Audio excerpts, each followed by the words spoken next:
अमरलोक महिमा ग्रंथ पर चर्चा करेंगे।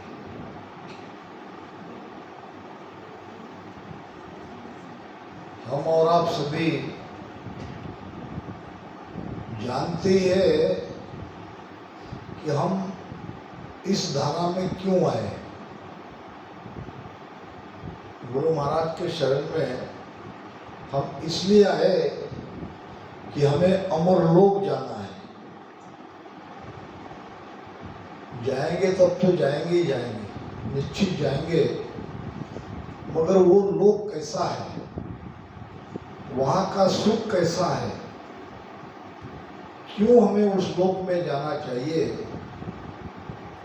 इसके बारे में बहुत ही महत्वपूर्ण ज्ञान चर्चा आज यहाँ वाकला रामधारा में होने जा रही है। अमरलोक महिमा ग्रंथ।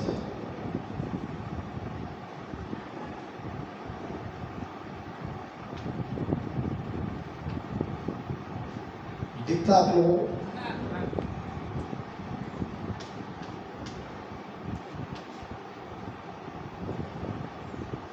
पहले हमें यह समझना है कि अभी हम किस लोक में हैं। अभी जो हम यहाँ पे हमें मनुष्य शरीर मिला है, ये मरलोक में है। कौन सा लोक है ये? मरलोक, यानी यहाँ आने वाला मरेगा। मरलोक मृत्युलोक एक ही बात है। अब ये मृत्युलोक में हमने कितनी बार जन्म लिया, कितनी बार हमारा जन्म हुआ और कितनी बार मरे। राम राम। कितनी बार हमारी मृत्यु हुई, कितनी बार हमारा जन्म हुआ, इसका कोई वार पार नहीं।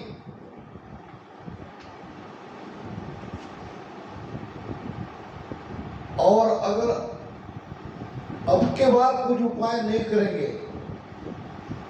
तो और कहां जाएंगे? 84। ये 84 के चक्कर में ये हमारी जीवात्मा फंस गई है। चक्कर से बाहर निकालने का एक ही उपाय है, वो है राम भजन। भजन के बिना हम इस 84 के चक्कर से कभी बाहर नहीं निकल सकते। ये कथा आती है, बहुत ही उपयोगी कथा है। एक कोई गांव था, उस गांव में चारों तरफ से ऐसी बाउंड्री थी, दीवार थी चारों तरफ, और यहाँ उसको एक ही दरवाजा था। उस गांव में एक अंधा व्यक्ति था। अब इस गांव में उसका कोई गुजर बसर नहीं हो रहा था। फिर उसको लगा कि दूसरे गांव में जाना चाहिए। दोनों आंखों से अंधा आदमी जब किसी दूसरे गांव में जाना चाहे तो उसको कितनी परेशानी होती है, मुश्किल होती है, यह आप सभी जानते हैं। तो ऐसे वो धीरे धीरे जा रहा था। एक व्यक्ति मिला, उसने पूछा, भाई तुम्हें दिखाई नहीं देता है? उसने कहा हाँ। तो कहाँ जा रहे हो? मुझे दूसरे गांव में जाना है, और आप भले मानस हो। मैंने सुना है कि जिस गांव में मैं रहता हूँ उसमें चारों तरफ के दीवार लगी है, एक ही उसका दरवाजा है। अगर आप मुझ पर कृपा करेंगे तो मुझे दरवाजे के पार करने में थोड़ी मदद कीजिए। उसने कहा कोई बात नहीं, मैं तुमको उपाय बताता हूँ। ऐसा कह के उसने जहाँ से नजदीक ये दीवार लगती है वहाँ तक उसको जाके पहुँचा दिया और उसको कहा कि देखो भाई, ऐसे हाथ के स्पर्श से आप चलते रहो, चलते रहो, चलते रहो, और जहां आपको कहीं भी दीवार टच नहीं होगी वो क्या है? दरवाजा है। जहां आपको दीवार का स्पर्श नहीं होगा उस जगह से आप बाहर निकल जाओ। आप इस गांव के इस चक्कर से निकल जाओगे। ध्यान रहे, ये गांव ही हमारा 84 का चक्कर है और अभी हम भ्रमित हैं, अज्ञानी हैं, अंधकार में हैं। हमें सूझ नहीं रहा है बाहर से निकलना, मगर उस भले आदमी के जैसे कोई संत हमें मिल जाते हैं, कोई सदगुरु हमें मिल जाते हैं और हमको उपाय बता रहे कि भैया भजन करते करते करते आप इस 84 के चक्कर से बाहर निकल जाओगे। दीवार को स्पर्श करके जाना यानी भजन सुमिरन करना, सत्संग करना। अब जैसा कहा गया वैसा वो अंधा व्यक्ति ऐसे ऐसे ऐसे ऐसे ऐसे ऐसे ऐसे चलने लगा। अंधे व्यक्ति आँख से नहीं देख सकते मगर उसकी स्पर्श इंद्रिया बहुत उसको ज्ञान रहता है। धीरे धीरे धीरे धीरे निकला और यहाँ तक आ गया। यहाँ आते ही उसको हुई खुजली, होती है ना। अब जो हाथ से वो ऐसे स्पर्श करते करते जा रहा था, खुजली होने के कारण कुछ देर के लिए, थोड़ी देर के लिए उसने वो हाथ को हटा दिया और जहाँ खुजली होती अपने हाथ से वो खुजा लिया, मगर वो चलता रहा। थोड़ी देर से ले दीवार से हाथ उसका निकल गया, ऐसे ऐसे कहाँ खुजाना है खुजा लिया, चलता रहा था। उसको ये नहीं पता था कि इसी समय वो द्वार निकल जाएगा। इसी दौरान बाहर निकलने का जो द्वार है वो छूट जाएगा और जाके चल रहा। उसको क्या पता कितना बड़ा है, उसको ऐसा लगा कि मैं बराबर चल ही रहा हूं। दोबारा वो और चल रहा था, संयोग से वही व्यक्ति उसको दोबारा मिला। अरे भाई, तुम अभी तक चल रहे हो, क्या तुम बाहर नहीं निकले? उसने कहा आपने जैसा बताया वैसे ही मैं दीवार को हाथ लगा के स्पर्श से चल ही रहा हूं। क्या तुम्हें अभी तक दरवाजा नहीं मिला? नहीं मिला, अगर मिलता तो मैं बाहर चला जाता। उसने कहा ऐसा हो ही नहीं सकता, जरूर कोई ना कोई बात है। कहीं ऐसा तो नहीं तुमने कुछ देर के लिए दीवार से हाथ हटा दिया था? उसने कहा भैया एक जगह तो ऐसा हुआ था, खुजली आने से मैंने वो हाथ हटा दिया था, सीधे हाथ से मैं दीवार पकड़ के चल रहा था। तो उसने कहा बस यही गड़बड़ हो गई, आप चल बराबर रहे थे, बाहर निकलने का मौका आपको मिलते ही ये खुजले ने आपको दोबारा उस चक्कर में डाल दिया। तो फिर दोबारा उसको बताया, अब वो आगे जाके निकल गया। बात यह है कि हमारी स्थिति यही हुई है। हम भी उस अंधे व्यक्ति के जैसे बार बार हाथ हटा रहे हैं और वो तो हाथ से खुजली कर रहे हैं, और खुजली करने ही ये द्वार निकलता जा रहा है, बाहर नहीं निकल पा रहे हैं। खुजली क्या है? खुजली का मतलब है ये जगत का सुख, माया का सुख। ये माया का सुख, जगत का सुख, ये हमें बाहर नहीं निकलने दे रहा है। एक तरफ से हम बाहर भी निकलना चाहते हैं और ये सुख का त्याग भी नहीं करना चाहते। तो अमर लोक को जाने के लिए आपको दो में से एक चीज पकड़नी पड़ेगी। पहली बात, गुरु महाराज कहते हैं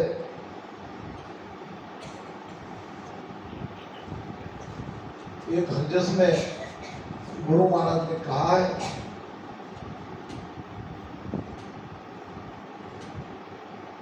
कि सुख राम सुनो सब लोई, के सुख राम सुनो सब लोई, यारे संग न होई बे, यारे संग न होई बे, जगत भगत का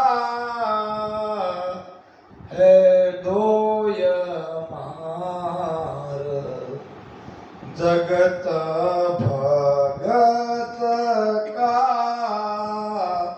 है दोय मार, बेड़ा चले नहीं कोई बे, बेड़ा चले नहीं कोई बे, समझ समझ प्राणियां मोक्ष जे चाहिए, समझ समझ प्राणियां मोक्ष जे चाहिए, ऐसी भगत गहे रहिए बे, ऐसी भगत गहे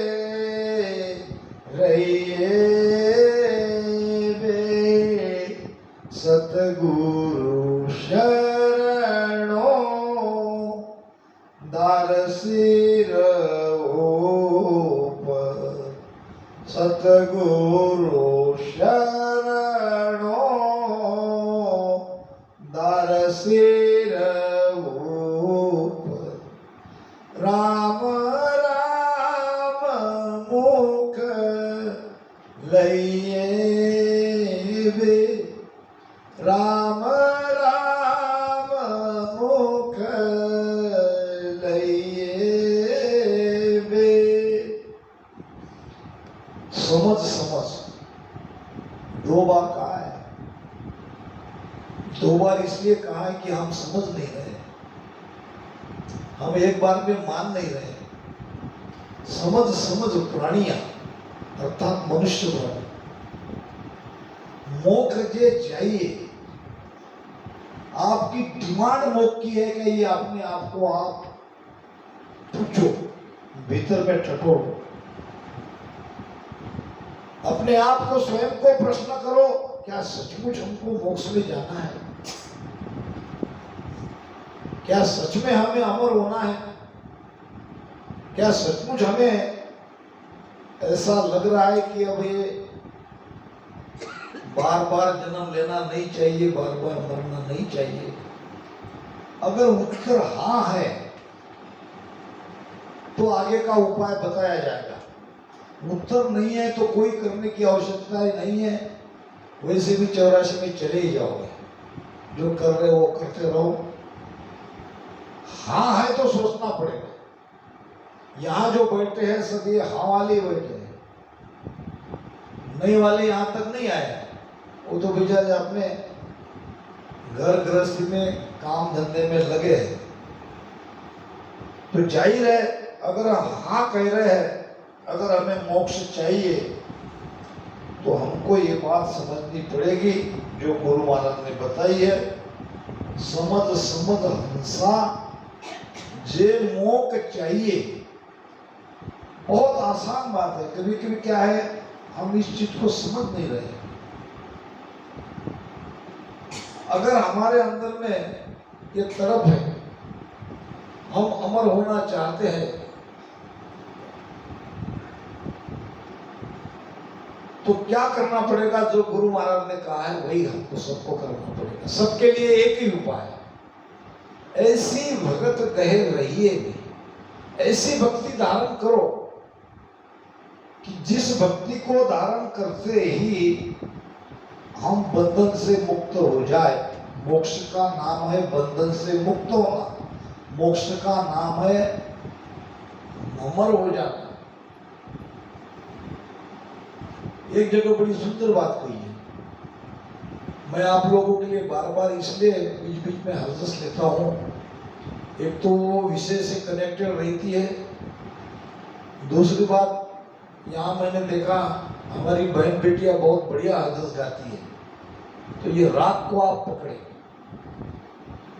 बहुत ही बढ़िया बात कही है महाराज ने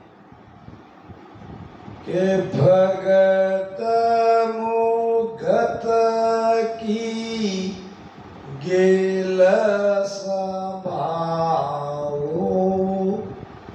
नाम अमीर इमरत पाओ, सास सास की डोर लगाओ, हरे मन भजन तू पूर कर ले रे, ज्ञानी मन नर रे, तू तो निर्गुण पद सो मिल रे, तू तो पार ब्रह्म सो मिल रे, ज्ञानी मन नर रे।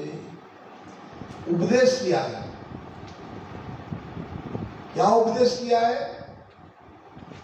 हे मन, मन को ही उपदेश करना पड़ेगा, सुनने वाला मन ही है। अभी आपका जो सुन रहा है वो मन ही सुन रहा है, शरीर सुन नहीं सकता। सुनने वाला कान है, कान के भीतर जो जीवात्मा बैठी है वो मन के साथी है, यानी आप मन और आत्मा दोनों एक है। भगत मुगत की गेल स्वभाव, जहां बंधन से मुक्त हो सकते हो ऐसी भक्ति का रास्ता पकड़ो। गेल नाम रास्ता।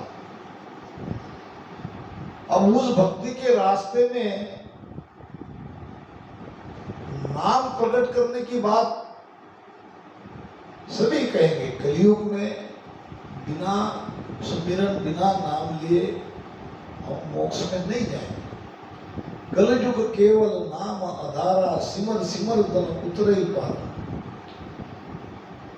तो ऐसा नाम धारण करो जो हमें अमर कर दे। अमृत नाम अमर, अमर करने वाला। अमर करने वाला कोई अगर है संसार में तो वो है अमृत। तो ये राम नाम ये अमृत के समान है।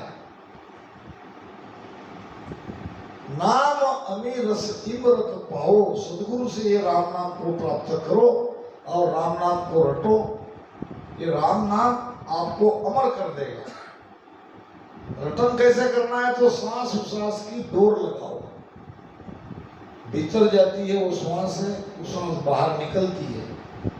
कल मैंने थोड़ा बताया था हमारे कुसुम बेन के कहने से। क्या बताया था कि आप प्रयोग करके देख लेना कि पहले तो हमारे पेट में वायु यानी पवन भरी हुई रहती है। अब इसको बाहर निकालो। बाहर निकालते ही पेट आपका पीठ की तरफ जाएगा और फिर श्वासा को भरो। ऑक्सीजन प्राणवायु अंदर जाने दो और वहीं उसको रोक लो। थोड़ी देर के लिए, कुछ सेकंड के लिए उसको वहां रोको। रोकने के बाद आपके मन को टटोलो। आप ये अनुभव करोगे कि आपकी श्वासा एक जगह थमते ही सारी यंत्रणा लगभग बंद हो गई है शरीर की। इंद्रिया है, शरीर के अंदर मन है, ये सब के सब रुक गए, क्योंकि इसका सबका आधार है श्वास। और फिर कुछ सेकंड राम राम करते करते ये सारी चीज करनी है। कल भरत भाई ने पूछा, चेतक भाई रोकते हैं तो राम राम बंद हो जाता है? नहीं होता है। पहले पेट में की जो जमा होने वाली पवन है, वायु है, उसको बाहर फेंको। इसको कहते हैं रेचक। रेचन करना, बाहर फेंकना। बाहर फेंकते फिर पूरक करो, यानी श्वासा अंदर जाने दो, बहुत गहरी श्वासा अंदर जाने दो और वहीं रुक जाओ। रुक जाओ यानी राम राम करो, राम राम करते रहो, न श्वास लो न छोड़ो। ऐसे ही कुछ सेकंड के लिए करो, फिर धीरे धीरे राम राम करते करते मुख से कार्बन डाइऑक्साइड या उच्छ्वास उसको बाहर करो। ऐसे ही करते रहो। भजन करने के बाद उसका अनुभव हमको जरूर होना चाहिए। और मैं जैसा कह रहा हूं ये करके देखो। मैं हर बात महाराज के वाणी जी के आधार से कहता हूं, मैं अपनी तरफ से एक भी चीज आपको नहीं कहता। अब ये गुरु महाराज ने कहा है ऐसा करने के लिए, तो अदर लोक में साखी आती है कि रेचक पूरक कुंभक ध्यानी अदर लोक की ऐसे नानी। रेचक पूरक कुंभक ध्यानी। रेचक नाम श्वास को बाहर छोड़ना, पूरक नाम श्वास अंदर लेना, कुंभक नाम कुछ देर के लिए रुकना। राम राम करते करते ये करो। देखो शरीर के अंदर की सारी यंत्रणा जो के त्यों पड़ी है। और दूसरी बात, यहाँ पूरी श्वासा, पूरा पवन, पूरी वायु आने के बाद ये उसकी स्ट्रेंथ यानी क्या है, शक्ति, वायु की शक्ति बढ़ जाती है और वो शक्ति पिचन का मार्ग खोलेगी, या अगर खुला है तो उसमें से हमारी चेतना ये पवन के द्वारा ऊपर जाएगी।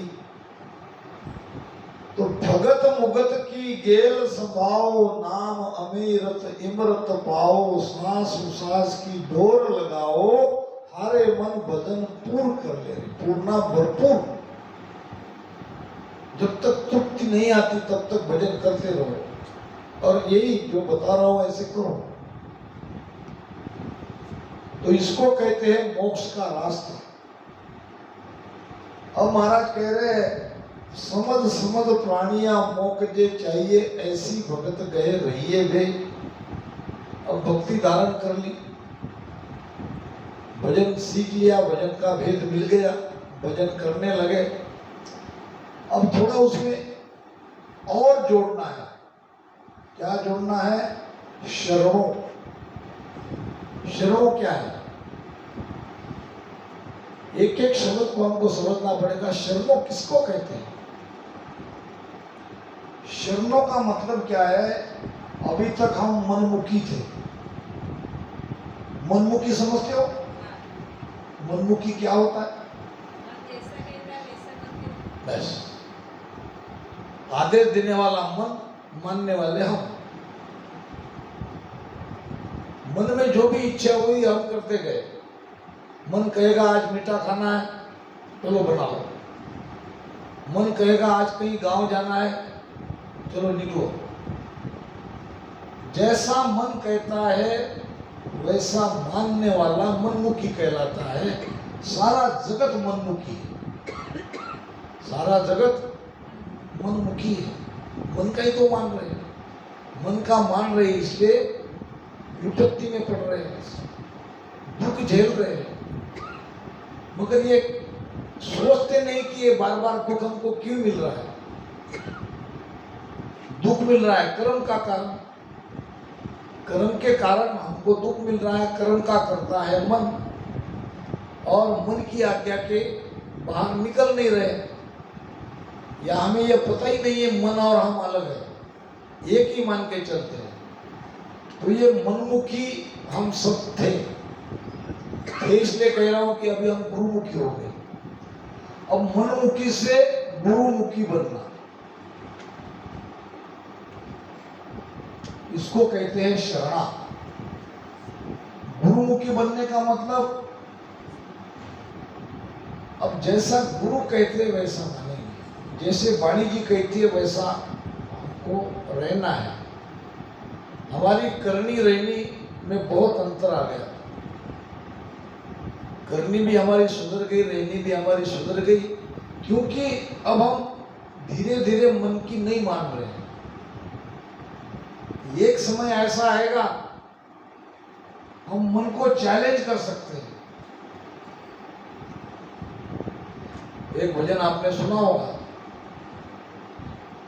मन रे मैं तो कछु न जानू, मन रे मैं तो कछु न जानू, सतगुरु ज्ञान बतायो भारी, सतगुरु ज्ञान बतायो भारी, जब उलटी करतानु हो, मन रे मैं तो कछु न जानू। मनमुखी थे तो मन जैसा कहता था वो मान रहे थे, अब धीरे धीरे गुरुमुखी बन गए। तो ये जीवात्मा आत्मा को चैलेंज कर रही है। चैलेंज समझते क्या? सीना तान के खड़ा रह जा, क्या करता है कर। यही भाव है इस हरदस का, मन रे मैं तो कछु न जानू। है मन तू क्या है, कौन है, नहीं जानती मैं तुझे, मैं डरती नहीं, क्या करना है वो कर ले। मन भी सोचेगा ऐसा क्या हुआ इसको, युगों युगों से मेरे अंडर में थी ये आत्मा, और आज मुझे ही चैलेंज कर रही है, मेरी बिल्ली मुझे ही मियाओ, कहावत है ना। ऐसा क्या हो गया, ये मन सोचने पर बाध्य होता है। तो उसका उत्तर मिलता है, सतगुरु ज्ञान बतायो भारी। हमारे सतगुरु ने इस सांस उसास का बहुत भारी ज्ञान बताया, बहुत बढ़िया भेद बताया।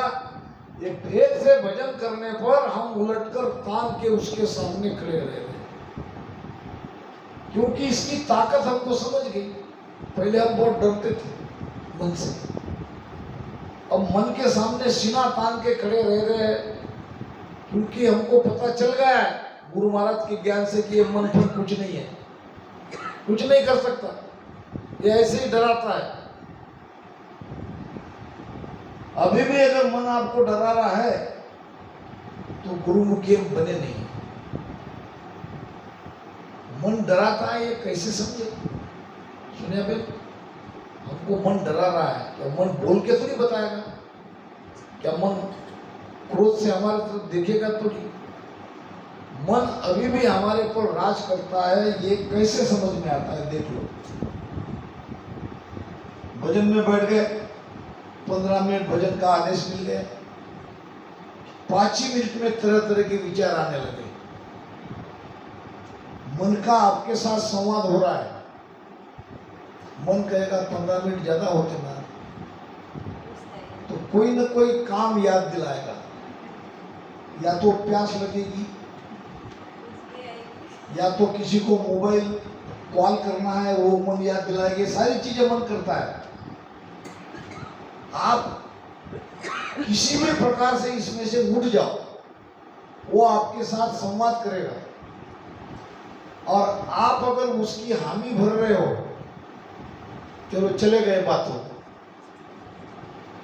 पी लिया पानी, कर दिया क्वार, तो क्या हो गया? आप अभी मनमुखी हो, आपके अंदर वो पावर नहीं आ रहा है उसको 15 मिनट रोकने का। आप क्या उलट के उसको तानेंगे, वही आपको मार रहा है। बहुत समझना है, बहुत गहरा ज्ञान है ये, सूक्ष्म वेद है, ये कोई साधारण ज्ञान नहीं है। भजन में बैठते ही, सत्संग में बैठते ही मन को आदेश दो, 2 घंटे नहीं उठेंगे, नहीं बाथरूम जाएंगे, नहीं जल पिएंगे, नहीं इधर उधर हिलेंगे, नहीं विचार आने देंगे। तू क्या करता है कर, तेरे से जो होता है तू कर। ऐसा अगर चैलेंज आप मन के साथ कर रहे हो तो आप गुरुमुखी हो, नहीं तो यहां भी बहुत गड़बड़ करता है। यहां भी बैठे हो ना, यहां भी वो भागने की कोशिश करता है, आपको यहीं बिठा के देता है और यहां से आपको उठाने की कोशिश करता है। उस समय ये ज्ञान निकल जाता है, क्या ज्ञान हो रहा है, कौन सी चर्चा चल रही है, समझ में नहीं आता। और वो वही चाहता है कि तुम यहां भी कुछ गड़बड़ करो, तुम्हारे माइंड में गड़बड़ कर देता है। भूत बाधा जब होती है, देखा क्या भूत करता क्या है? भूत का कोई अस्तित्व तो नहीं है, मगर भूत आपको, मन ही भूत को तैयार करता है और आपके माइंड को गड़बड़ कर देता है अंदर में। फिर आप अलग अलग भाषा में बोलते हो, माइंड में गड़बड़ करता है, ये मन भूत के समान ही है। सावधान रहो, ये 10वें द्वार तक आपको ऐसे ही तकलीफ देगा। यहाँ त्रिकुटी से थोड़ा उसका ये धीमा हो जाता है, मगर त्रिकुटी के